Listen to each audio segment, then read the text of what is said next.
Right, good evening. Good evening, everyone. Welcome and thank you for attending the final Cabinet meeting of this current administration today on Wednesday, the 15th of March, 2023. Oh my goodness, how fast 4 years passes by, hey? And I think we're just trying to work out, it's our 28th, 30th meeting we've had of the Cabinet in that period. And obviously we've had the pandemic, and a number of interesting obstacles. Anyway, before we start the evening, I'd just like to, if I may, outline some housekeeping rules. There are no planned fire alarms, so if the alarm does sound, please leave via the emergency exits. Can I also request that all mobile phones are kept on silent or switched off? And could everyone check now, please? With myself. Good. We'll start with introductions. My name's Councillor Paul Foster, and I'm the Leader of the Council and the Chair of the Cabinet. Hi, I'm Councillor Mick Titherington. I'm the Deputy Leader and the Cabinet Member responsible for health and wellbeing. Good evening, everybody. I'm Matthew Tomlinson. I'm the Council's Cabinet Member for Finance, Property and Assets. Good evening, everyone. Councillor James Flannery, Cabinet Member for Planning, Regeneration and Business Support. Hi, I'm Aniela Belinsky-Gelder and I'm the Cabinet Member for Communities, Social Justice and Wealth Building. Thanks, and we're also duly supported by our officers, and I'll ask for the officers to introduce themselves. Start with the Chief Exec. Hello, I'm Chris Sinnott. I am the Chief Exec of South Ribbles. Hi, I'm David Whelan. I'm the Council's Deputy Monitoring Officer. Hi, my name's Carol Aspie. I'm the Democratic Member Services Officer. Hello, I'm Jennifer Mullin. I'm Director of Communities. Well, that's introductions done. Thank you very much. So members of the Cabinet, as you can see, are here present in the Civic Centre with our officers. Other members of the Council are also present here in the Civic Centre observing the meeting, and members are also dialing in via Teams. Please all do note that the meeting is recorded and is being streamed live via YouTube. Anyone wishes to find the link for this meeting can find it on the Council's website on the agenda. Any members that are dialing in on Teams are asked to keep their microphone on mute and only mute when they are asked to speak. Without any further ado, we'll move forward to the first item on the agenda. Agenda item 1 is apologies, and clearly we have no apologies. So we'll move on to number 2, declarations of interest. If a member has a pecuniary interest, they are requested to leave the meeting completely. The member can rejoin the meeting following the completion of that said item. Do any members of the Cabinet have any interest they wish to declare? No, thank you. Okay, minutes of the last meeting, agenda item 3. I have the minutes in front of me of the last meeting for approval. Are there any points of accuracy within the minutes, and can I propose these minutes are approved? I'll second those minutes. Thanks, Mick. Any questions from anybody? Any points of clarity? Any questions or points of clarity from any members not on the Cabinet? No. So we have a proposer and a seconder that they're accepted. All those in favour? Thank you. That's unanimous. Okay, moving swiftly on. The Cabinet Forward Plan, agenda item 4. Members of the Cabinet are advised that this item is accessible via the web link on the agenda. However, hard copies of the latest plan, as of this morning, reflecting any changes since the recent publication, are available at the meeting. Clearly, there is an awful lot of business on the forward plan for the new administration, and it is good to see. Any questions or queries from any members of Cabinet? No. Any questions or queries on the forward plan from members not on Cabinet? No. Okay, we are asked to duly note the report, and it is noted. Moving on. Okay, so agenda item 5 is the quarter 3 performance monitoring report from 2022-23. And to remind colleagues, this is from October 22 to the 31st of December 22. very swiftly and basically, this report, as you'll all be aware, went through the scrutiny committee in some detail on Monday, and there are a number of recommendations and comments from the scrutiny and performance panel, which I will mention in a minute. But I don't intend to go through the detail of the report. The performance of the authority is good and remains strong. And of the issues that we highlighted and discussed, there were two areas of concern. One being the slight delay in the provision of the affordable homes, and we dealt with that because we're really pleased as a cabinet, as you recall, that we are getting the keys, shall we say, for all the properties in Station Road in mid-April, which is really pleasing. The highest quality council houses in the northwest of England, without doubt, and we will build more moving forward. And secondly, you'll note that we made a decision to push back the commencement of Jubilee Gardens next door, the 75 apartments for the extra care, whilst we dealt with some cost challenges, which we have now dealt with. And finally, there was some concerns raised, and Councillor Titherman discussed this in detail with me at the scrutiny meeting regarding the increase in homelessness and people presenting themselves with homeless. And Cabinet will recall we've already made a decision that we turn nobody away, and we supplemented the government's funding to support the individuals and the families presenting themselves, and we do everything in our power to get them into a home as quickly as we possibly can. So without further ado, and before I invite any comments, let me just go through the recommendations from the scrutiny committee from Monday. They thanked us for attending. They asked under point 2 for future reports include the impact of the community hub projects on our local communities.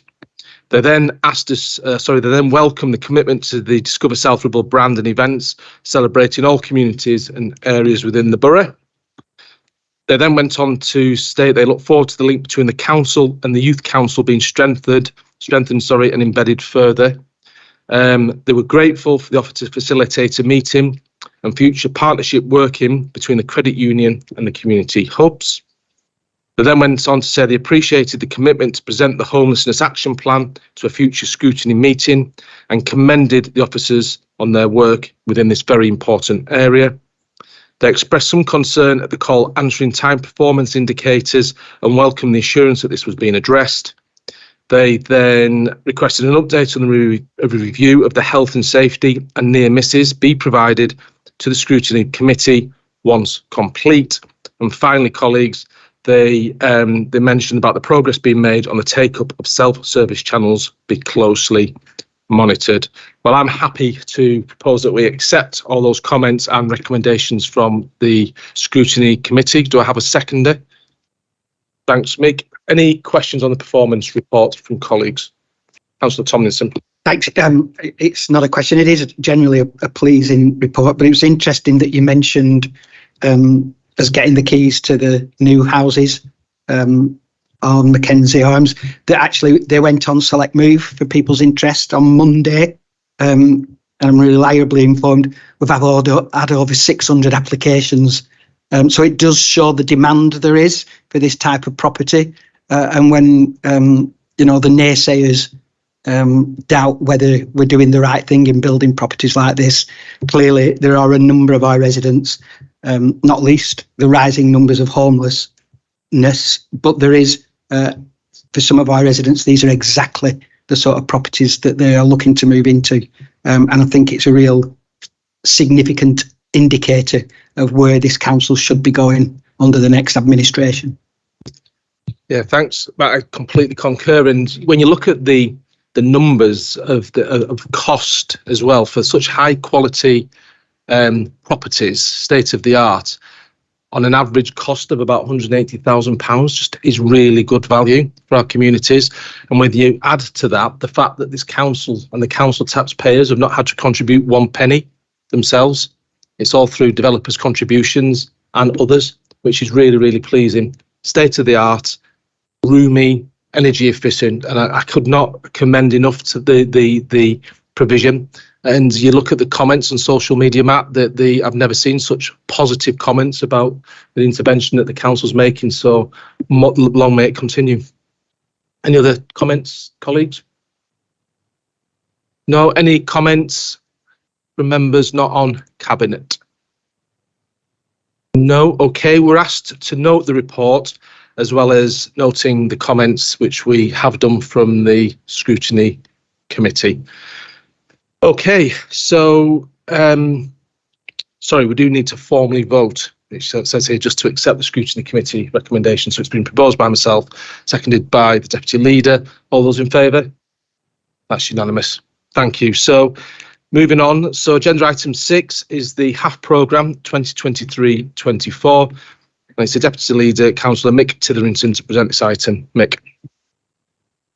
Well, I think, Leader, I mean, following on from what you said about this being the last Cabinet meeting of this administration, and thinking back to 4 years ago and exactly what we've been involved in.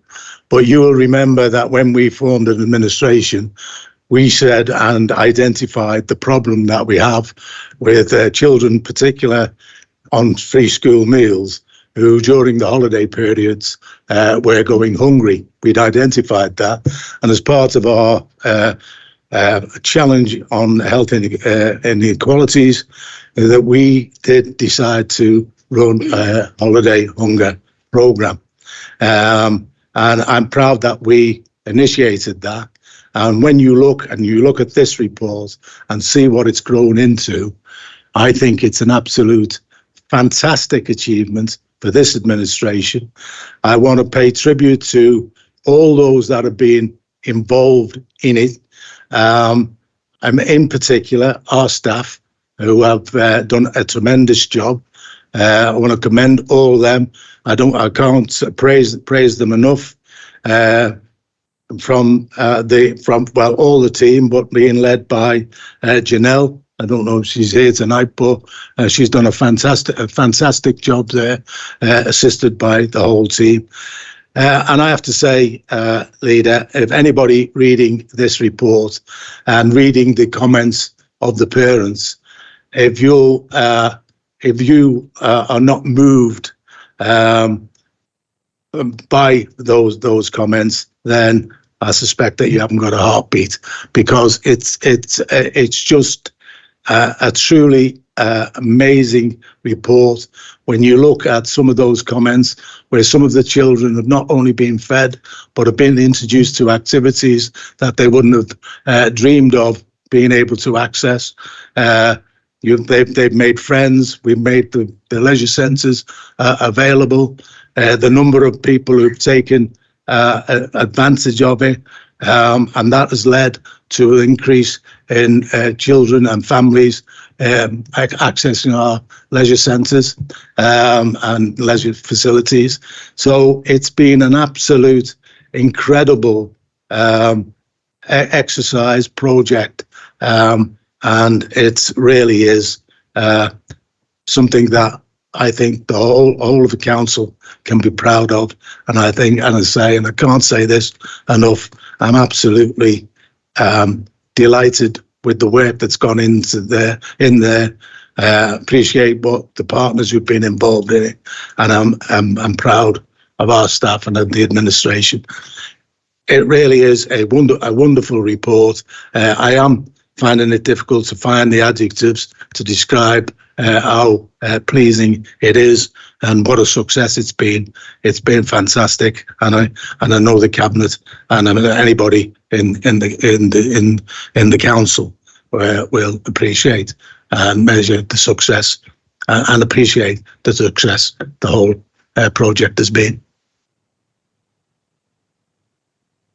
Thanks, Mick. I couldn't concur more. It was a critical intervention, if you recall, when we first stepped up back in 2019 with the Holiday Hunger programme, and then you brought it all together with the sports development teams. It was as well at the time, and I think there was an additional, so I think it was 70,000 individual meals have been provided to young people. And I think what was also warming is when we were faced with the dilemma, Mick, about the fact that the programme was initially, and still is in many respects, is for those that currently claim free school meals, and we said no, we have to open it up to every young person in South Ribble that needs and wants this, and it's so wide ranging, and we never and it's, as we said, and we've said it before about the homelessness, Mick, we never turn anybody away, and there's not one child regardless of the background, that gets turned away from this programme. And I say, anybody that reads the report and the appendix with the parents, it's such lovely, warm, genuine feedback, and it's great to see. And as I say, you and the team, Mick, deserve great credit for this, and it's a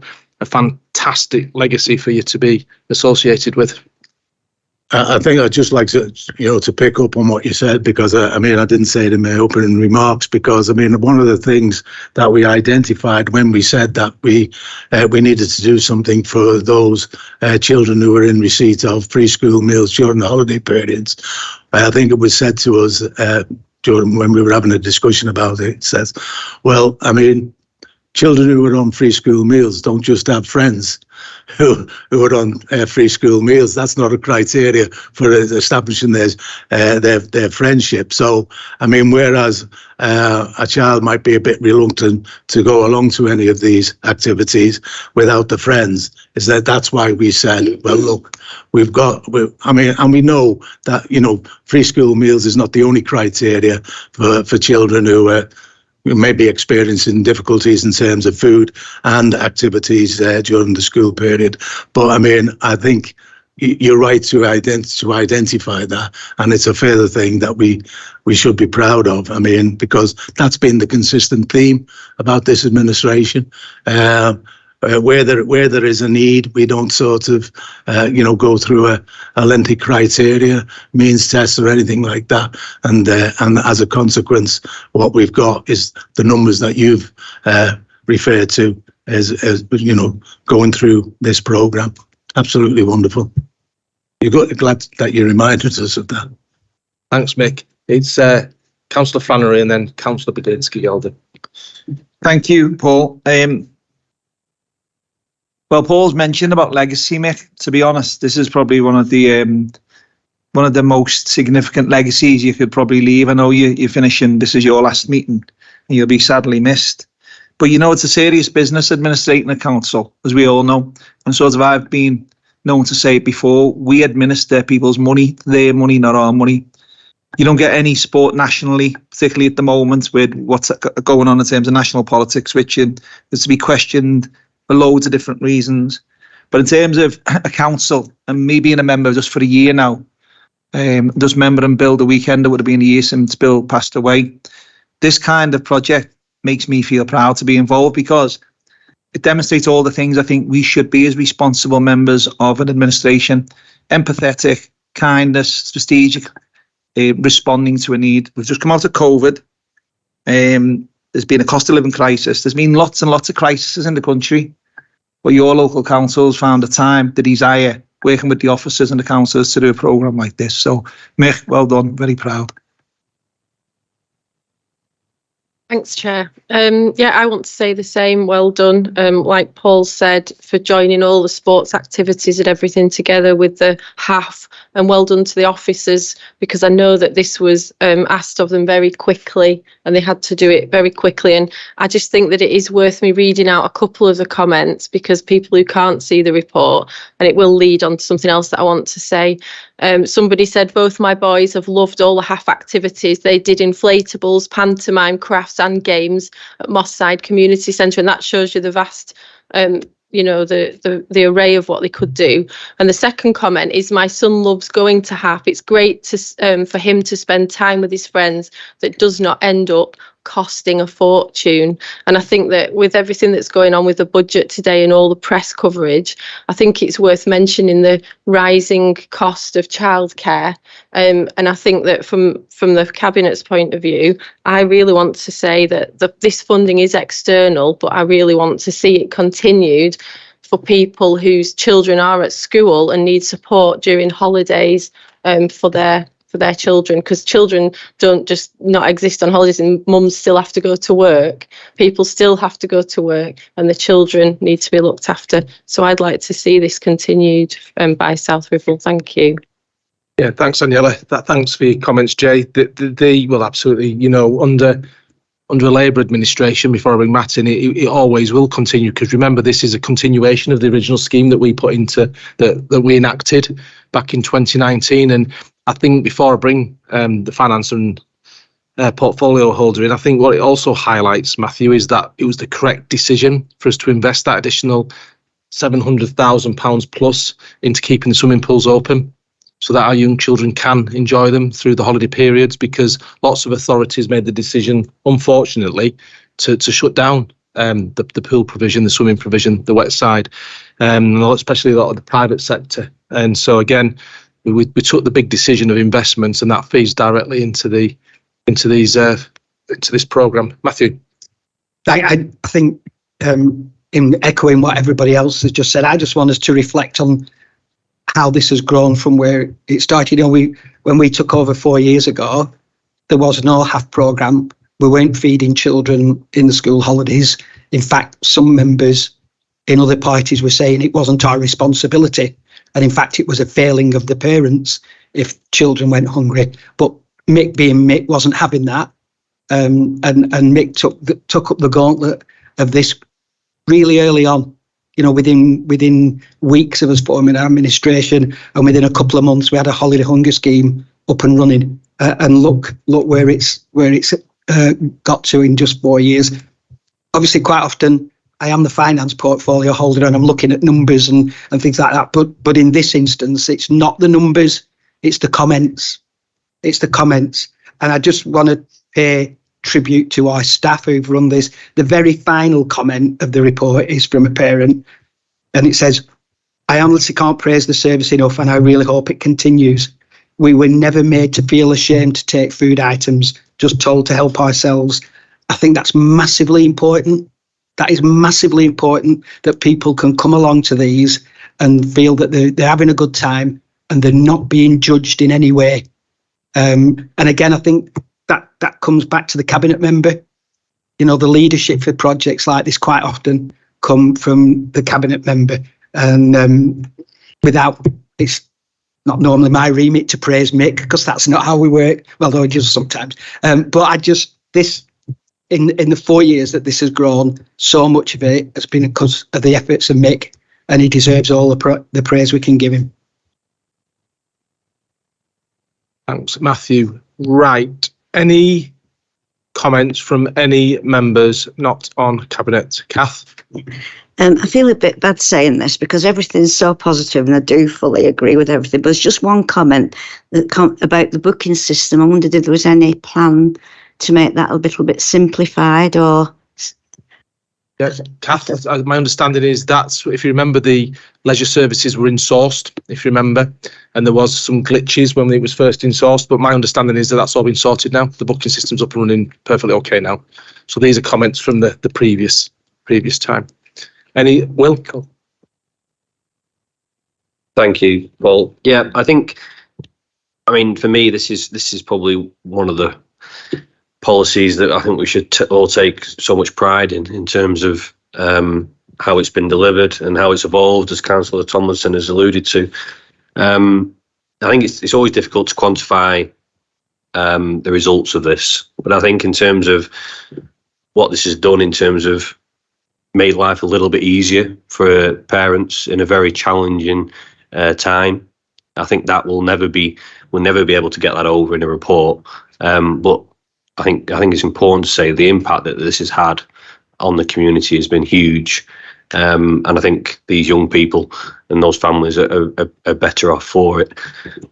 I do know that the work that has gone into it in terms of the officers, and I think, as has already been said, massive congratulations to them, and thanks. I think the point I wanted to make more widely was this HAF programme, it gives us a bigger opportunity in my mind in terms of, we've invested in these young people from an early age, and, I would like to see an administration moving forward that continues to invest in them even more, in terms of not just looking at sport activity or different activities, but also looking at employment and how they can contribute to our economy and hopefully live and work in South Wirral moving forward in the future. And I think that will be a real positive of this moving forward as well. So thank you. Yeah, totally agree, Will. Thank you. Councillor Green? Yeah, thanks, Leader. Just welcome the success of this programme, and everybody at South Wirral can take tremendous pride in this. and what it's actually achieved, and some of those achievements making young people more healthy, more active, improving their educational outcomes, etc., are all to be commended. So we can all take a tremendous amount of pride in this. Really pleasing to see we've got best part of 300,000 additional funding in from the government to support this moving forwards, which is positive. And while speaking, can I just pass on my personal thanks to Councillor Tiverington, who's led on this, and I know it's his last meeting on the Cabinet, but we've not always agreed, Councillor Tiverington, across the Council chamber, but your passion and your beliefs have always come across loud and clear. So I wish you every success for the future in whatever life's journey takes you on. Thank you very much. Yeah, thanks, Michael. I think the only slight disagreement we'll have there is that it's not government money, it's our money. It's all our money, isn't it? Because we're spending it on behalf, spending our money, not everybody's money, it's not the government's money. Councillor Jane Bell. Thank you, Chair. Yes, it's wonderful, and I'm not taking anything away from it. But I'm going to be political. It's not often I'm political. But I remember a time a few years ago when there was support and provision for young people through children's centres, through youth work, through a whole range of support systems, through supporting people, a whole raft of stuff. And over the years, that funding was pulled. So those support systems are no longer around. And it's a sad reflection that we have had to step in, which is exactly what we've done, to support those young people, the more vulnerable in our communities, people who found themselves in hard times, which we can all do because of illness or we've been made redundant or whatever. And I just think if we just reflect back on perhaps the last, 10 years or so when that funding has been pulled from central government, and it's made us as a council step in to where there's been a need. And I think that's brilliant, but I just want us to remember that why we've had to do it. So I leave that thought with you. Thanks, Jane. Any comments, any further final comments? Councillor Jackie Elty. Thanks, Chair. Just this was my first experience, first 4 years of, if I get elected again, of experiencing council in action.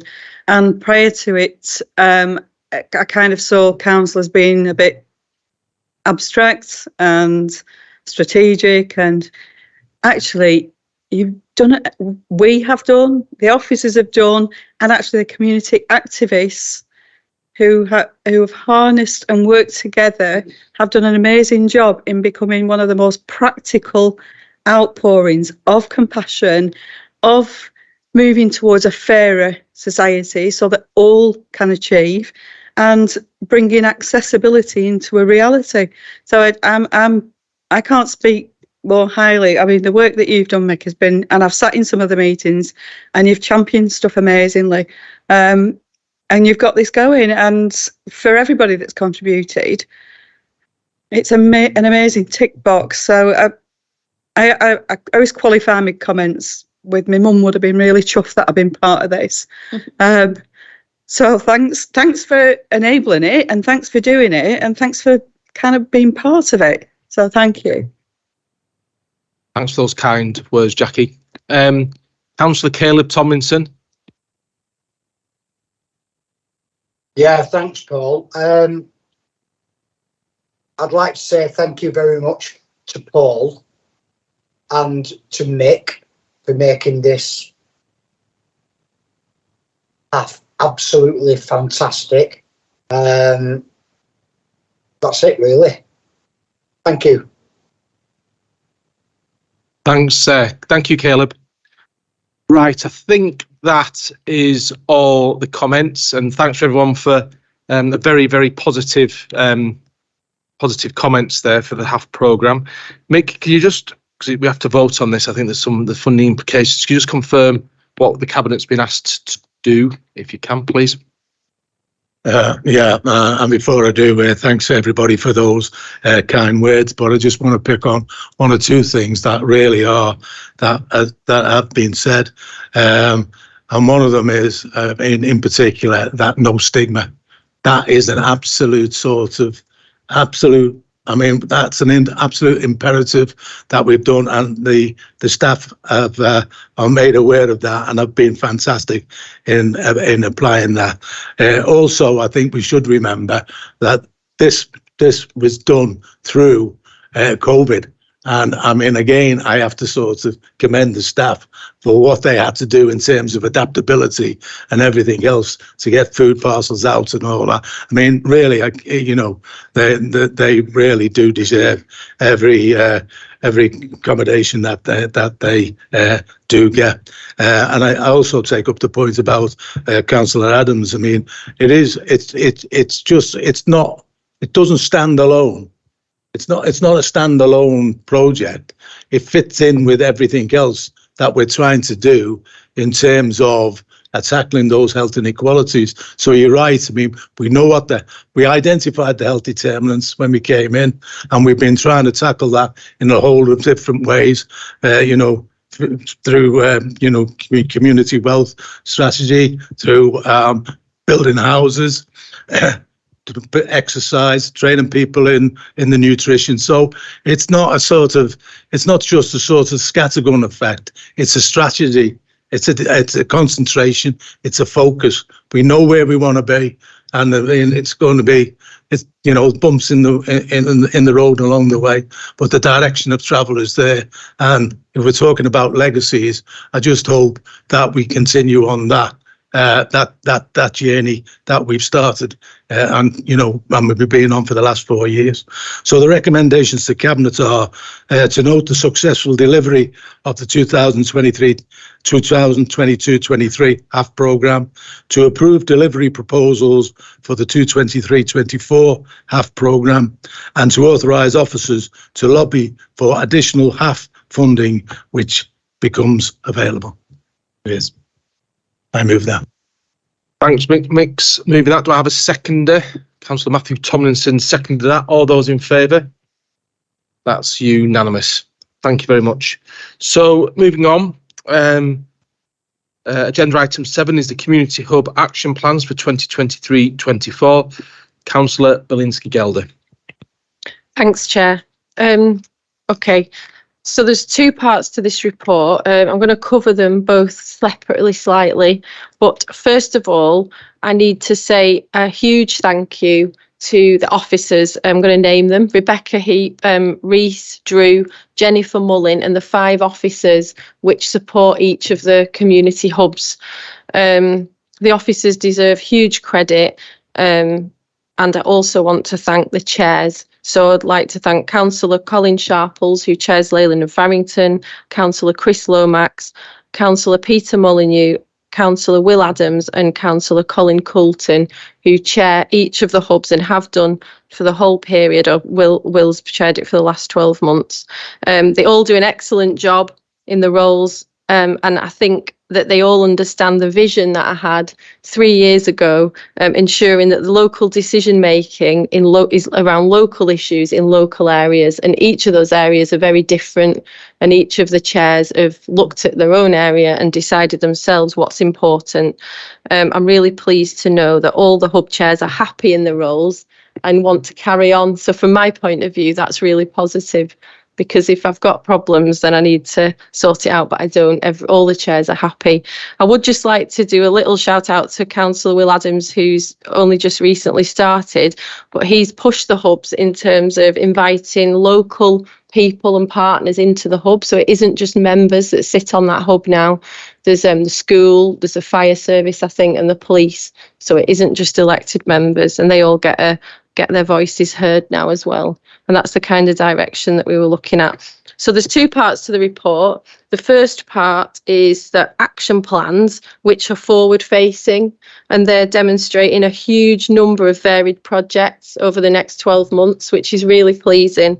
There's diversionary activities, environmental projects such as bug hotels, there's history and heritage, so there's the Battle of Bamber Bridge and the work around that and pushing that forward.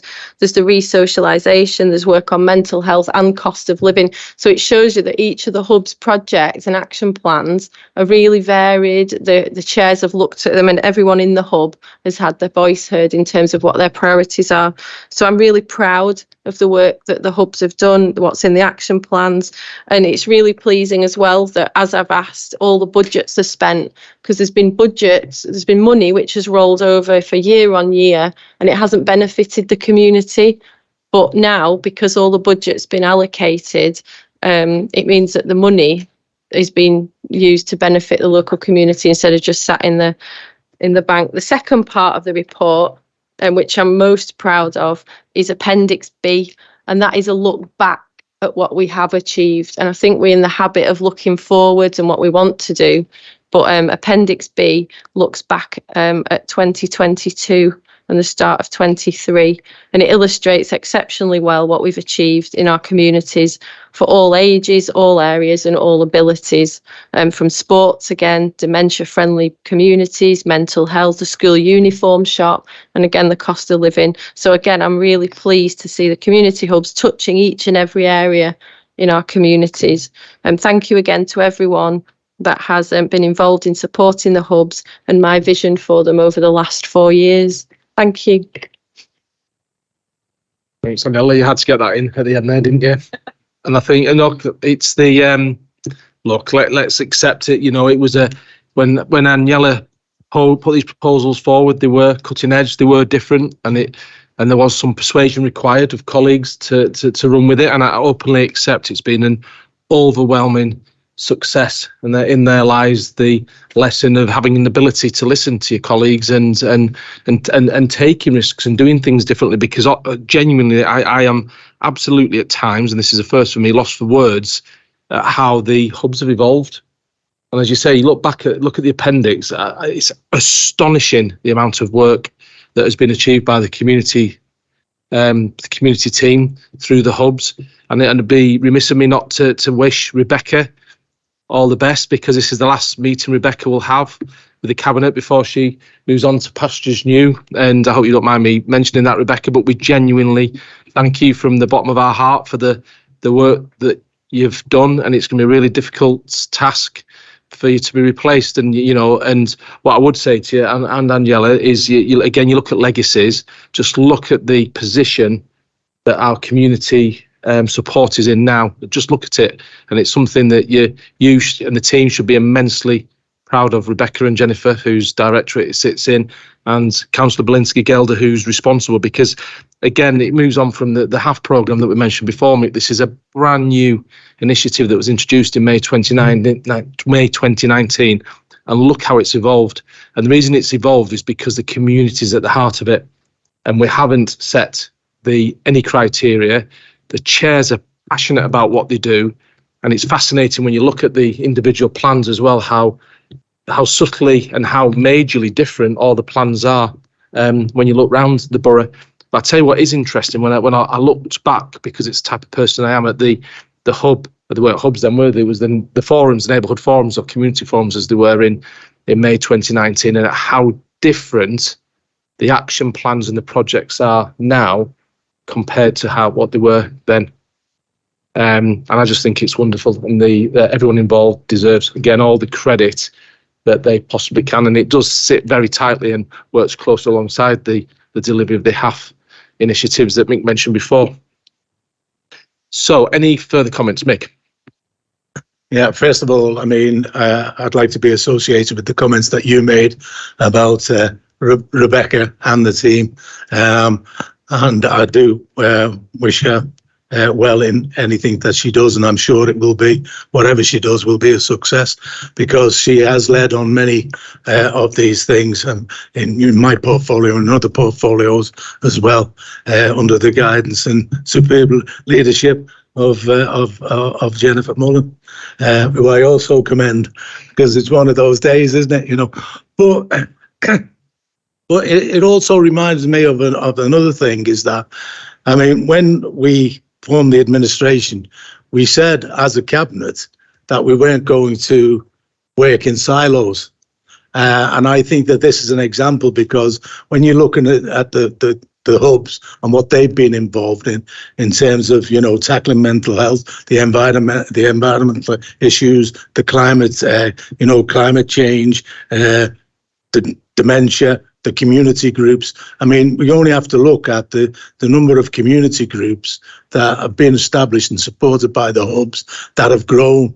I mean, you know, and you've got the re-socialisation cafes, you've got a whole host of things. You only have to go around and look, and you can see it's the community in action. And I mean, and that's down, you know, to the hubs. I mean, the number of things that they've initiated that have grown up and you know, been right across the border. I mean, it is a tremendous report, and I think it is another sort of example of how working together, that thing that we set ourselves about improving the quality of life for all of our residents. I mean, and this is the hubs have been a major tool in enabling us to deliver on what we said and what our aims are. So it's another fantastic report, and well done to everybody who's been involved with it. Thanks, Mick. Councillor James Flannery. Thanks, Paul. Yeah, I spoke about this in an informal cabinet, and I've just sort of reflected again, and know what comes to mind when I see this. I sort of go, wow, you know, when I see something like this, it has that kind of impact on you. I think, Aniela, the way you presented it is brilliant. By the way, the way you've captured what's all been done in Appendix B, but a strategy in Appendix A going forward. But let me also compliment you, Jennifer, and the team, and I'll come to Rebecca in a minute, the way this is done. Now, I've done an analogy recently. You find that people, 99.9% of things are okay. The 0.1% of things are not. We all focus on that 0.1%, which you see in council a lot. We have a go at each other a little bit. Behind that, there's a load of things which are right. This is not best practice. I've seen the report. This is excellent practice. This is non-bias. This is right across the borough. Everyone's had a say, not only cross-party, cross-respect. Everyone in every borough has had a fair crack at this and a fair deal.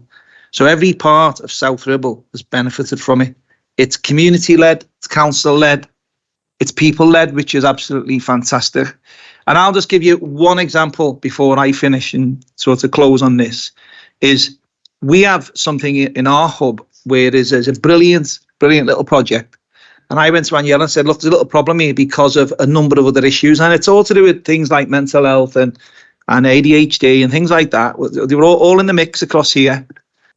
Aniela then works with the team, gets Rebecca and gets their team, and held the hand of that organisation. And that organisation got an amazing project, but were amazingly supported by the officers. And the funding they got for that as a far-reaching impact into the community, which is absolutely fantastic.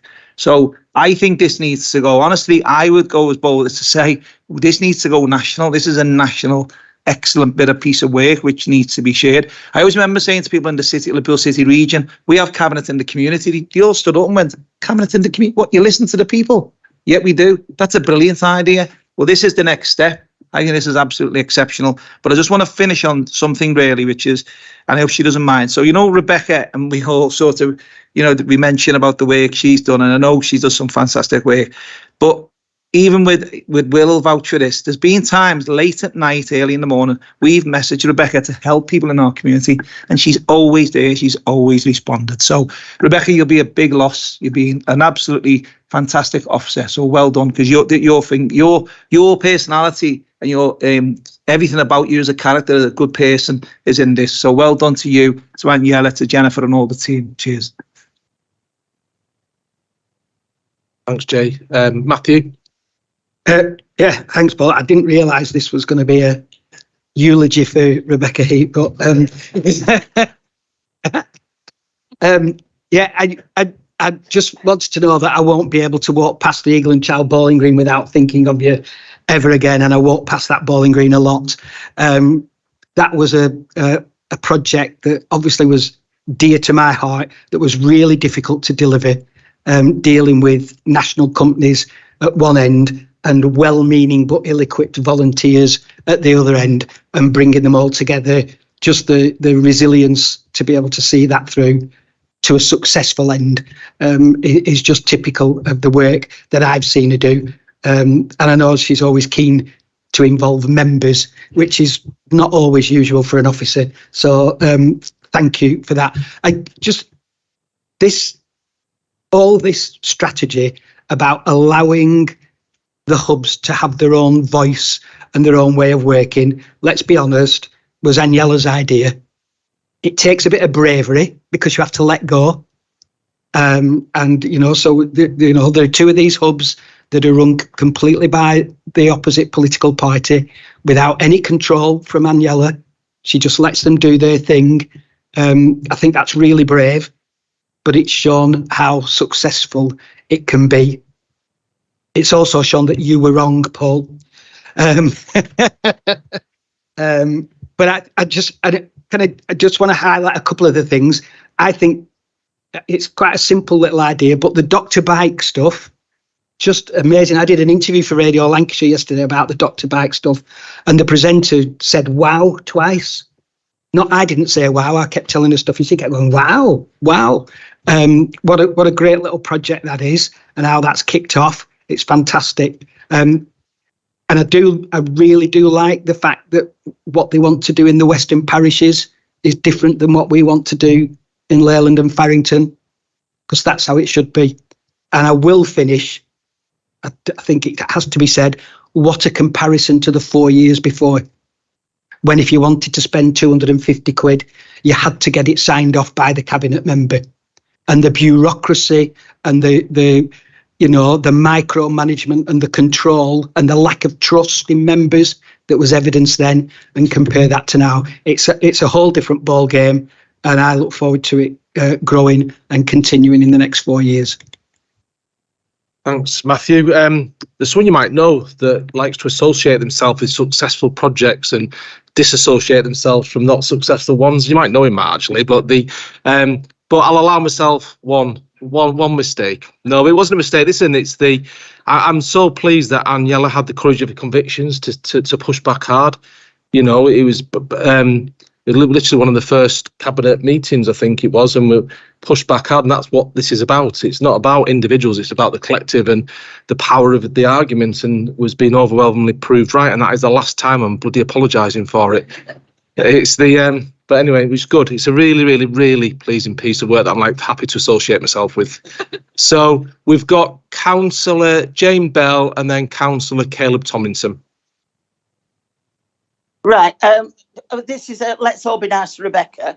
So first of all, Becky, I'm sorry you're leaving, but I won't go into it. And I wish you every success. But I also want to say thank you very much for the time we spent long before we were in administration, and I think we were the only Labour-led forum, and the amount of support that you gave me and the rest of the Leyland councillors from all parties for a good 7 years. So thanks for that, and thanks for the good work that you have done, and thanks for Aniela for picking up the reins and moving on and improving it, and as Matthew said, being able to spend money without saying, please, sir, can I have? So thanks for that. And thanks again, Bex, for all your hard work. Thanks, Jane. Councillor Caleb Tomlinson. Yeah, thanks, Paul. Firstly, well done, Aniela. Sterling work for 4 years. You came in with an idea. The idea has been realised, well done. And I'd just like to thank Rebecca for all her hard work. I've dealt with Rebecca for 8 years, and she's been an absolutely fantastic officer. And I'll miss her help and guidance. Thanks, Rebecca. All the best for the future, love. Thank you. Thanks, Caleb. Nice wallpaper, by the way. We're going to bring Councillor Will Adams in, Councillor Michael Green, and then Councillor Chris Lomax.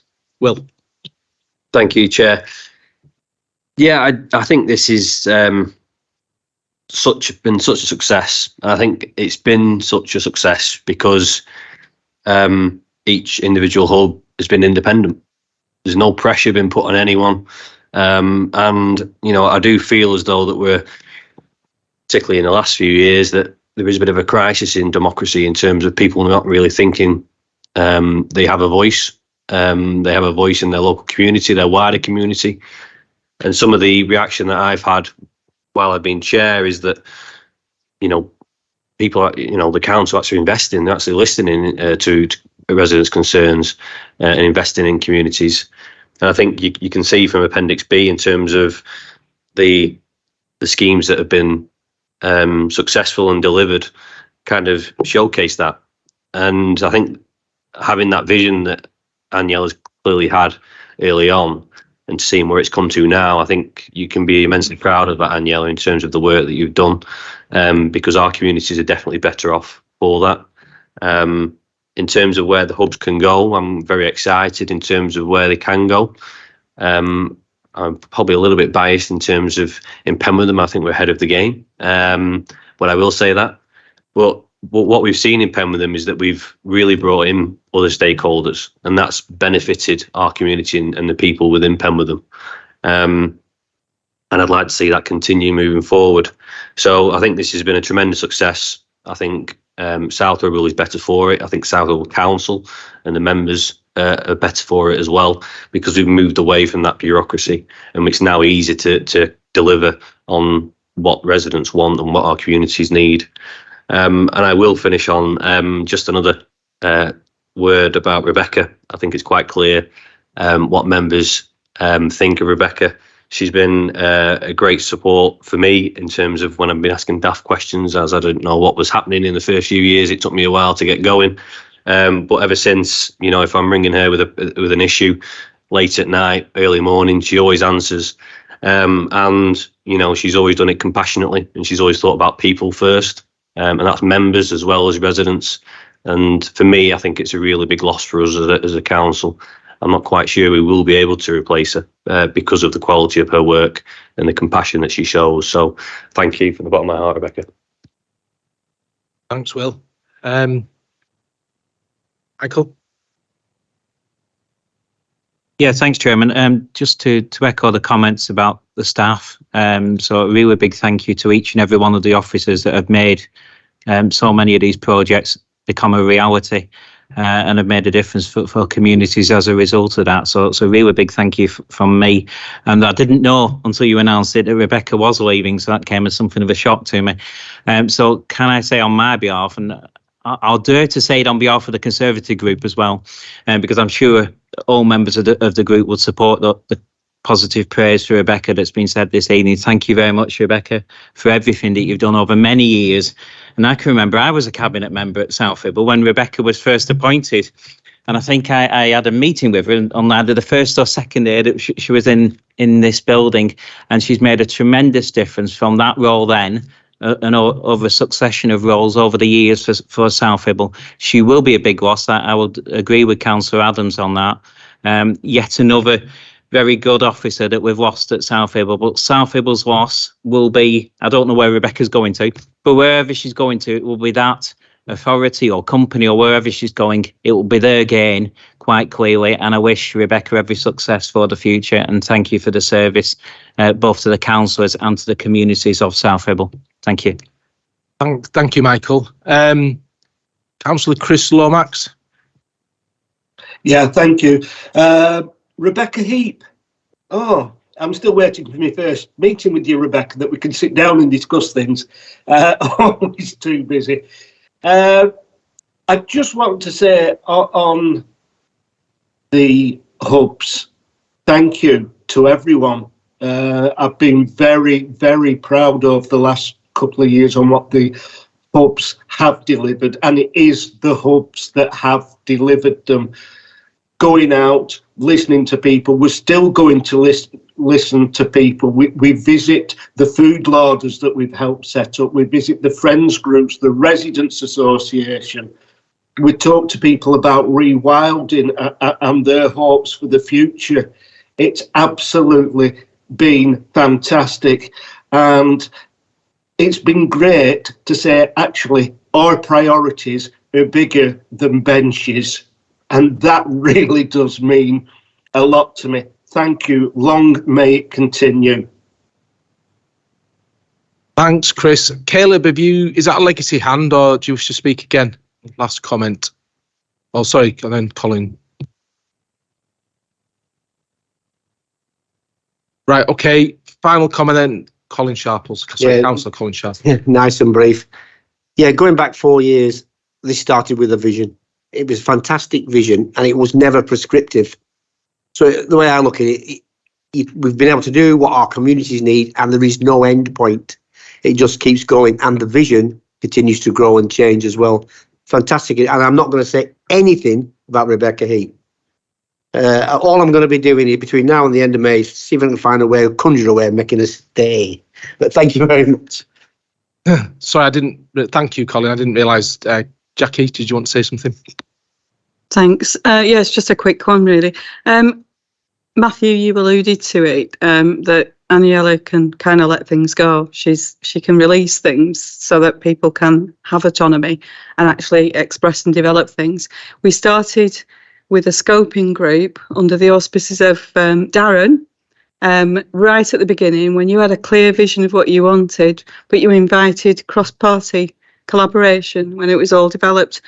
And at that time, I learned that you could let things go, but also you could hold on to the principles and you could bring people to it. And I think without that, they wouldn't have developed as they did. We wouldn't have had the successes that we've had. Our officers wouldn't have had half the opportunities that they've had, which they just rise to on every occasion.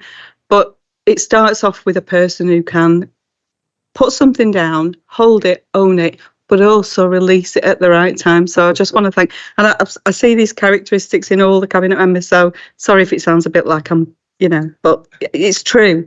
So yeah, thanks. And I'm really going to miss you. Really going to miss it. Okay, thanks, Jackie. Right, before I ask Aniela to sum up, Rebecca, is there anything you wish to add or say? Because we have mentioned you a lot. You are absolutely not obliged to. Is there anything you wish to say? No. Do you want to say anything? No. Okay. So, and yeah, what's that? Another 25, and I'll think about it. That's how you negotiate, hey? Right. Good. So, Aniela, do you want to sum up? No, just to say thank you, everyone, for your unquestioning support. And for pushing through the huge cultural change, which we've discussed, haven't we, just in the last 5 minutes. So no, thank you for your support, everyone. Do you want me to read the recommendations or? Yeah. So we've been asked to note the progress that's been made over the last 4 years and to note the action plans for the next year. And again, thank Jen and the team for the tireless hours that you put into making our community better. Thank you. Okay, thanks, Aniela. So, I didn't mean to do that, did I? Luckily, it's the final agenda item, which is Councillor Matthew Tomlinson and the Worden Park Infrastructure and Landscaping. Matthew.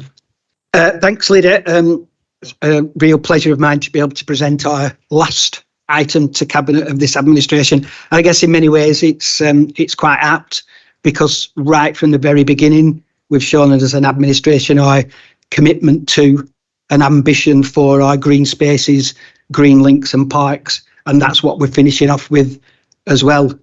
We did agree in the budget last year to put some money to one side for infrastructure and landscaping work in Worden Park. And since that time, our team have been working on ideas.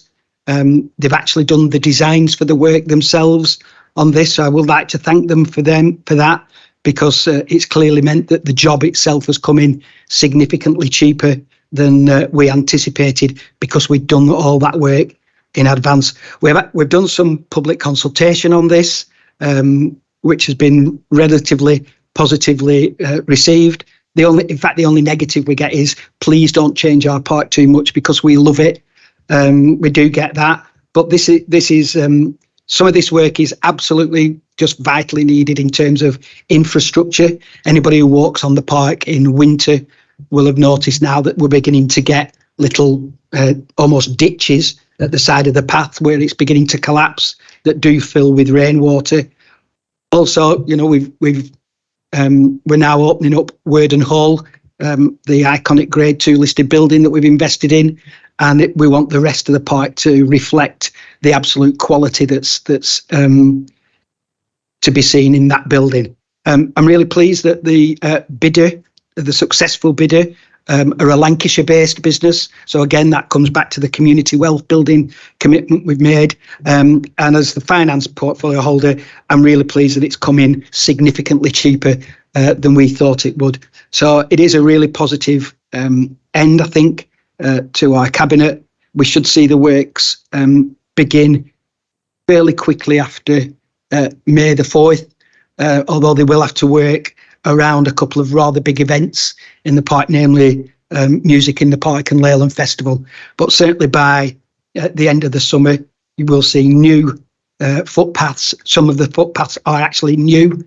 The one in particular that's going to go from the car park diagonally across the open space towards the children's play area, that should actually make it a lot easier for parents with pushchairs or people in wheelchairs to move from one significant part of the park to the other without going all the way around. But we should see that hopefully by the end of the summer. And again, I would argue it's a sign of our real commitment to our green spaces, our parks and green links. And I'm happy to move the proposals. Thanks, Matt. So we're asked to award actually the contract, to complete the work to Landscape Engineering Limited for a figure of just over £608,000, as it's within the report. Any questions or points for Matthew? Mick? Well, just to sort of again reflect on what we inherited and what we said we would do and what we've delivered. Because I mean, this is the next step at Werden Park, but we've also revamped, reinvigorated Hurst Grange, and they are two parts, jewels in the crown, if you like, of the green spaces that we have in South Ribble. So it's really great to be able at the last item of this administration's cabinet meeting to sort of approve the finishing touches at Werden Park, which I'm sure that I will delight in for years to come, hopefully, because it's only around the corner. It's our back garden. Cheers, Mick. So any other comments from Cabinet? Any comments from any members not in Cabinet? Councillor Martin? Thank you, Chair. I think when we first took the administration, we had a lot of ideas and aspirations, and what I feel, going back from, 8 years in opposition, we were before, or I was with other colleagues, but to see so many projects come to fruition, and it's through the willingness to do it, the courageousness of taking that leap to do it, and they are such important projects that you'd say jewels in the crown. They're the big diamond that's on top of the crown at Werden Park. But I think Hurst Grange Park will be eventually. I remember Hurst Grange Park when we first talked about putting stuff in there and getting the stables done up in my first term. And I think we got started with the lottery stuff the second term, and everything just took so long. But to see such a project of magnificence come forward in such good time, using local contractors or Lancashire-based contractors, and engaging with the public, has got to be admirable. And you should give yourself a pat on the back, Matthew, for the work you've done with that. And we all should pat each other on the back for having that courage to back everything that we said we'd do. Thanks for your kind words, Keith. And remember that we've still got significant reserves and no debt, yet we're still investing this level of investment in our community's facilities, because after all, as Jay said earlier at the beginning of the meeting, it's actually our community's money. It's not ours. So we've had a proposer to award the contract. Mick, we've had it seconded. All those in favour? Okay, that's unanimous. So, firstly, that is it. Here endeth the class of 2019, so to speak. And on a personal level, I would like to thank all the officers for their undying support all the time. It's not been easy at times, particularly through the pandemic.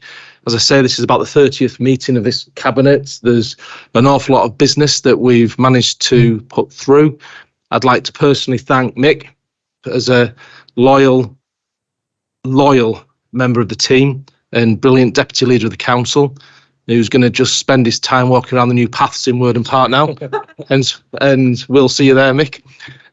But also thank the team, thank you all, thank the cabinet for the work that you've done, because one thing we can most certainly say, we can look ourselves in the eyes, and if this is our legacy, this last 4 years, well, do you know what? South Ribble is in a far, far better place than it was in 2019, but this isn't even half time yet, and roll on May the 4th, hey. And the final word, and appropriately should go to Councillor Mick Titherington.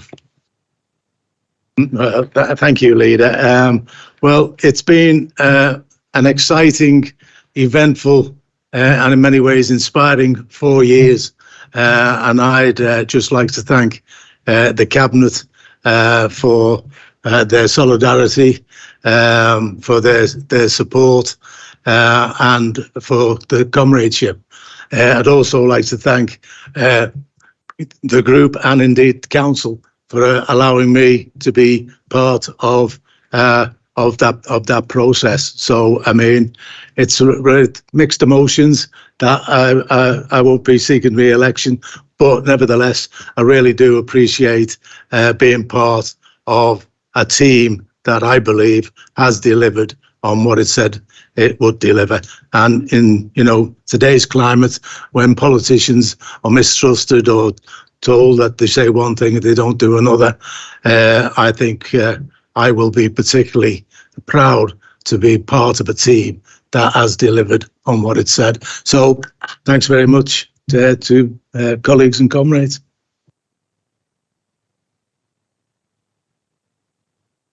So there's a proposal that we go to the pub. Is that seconded? Seconded. Let's all go to the pub. Thank you, everyone. See you in May. Thank you.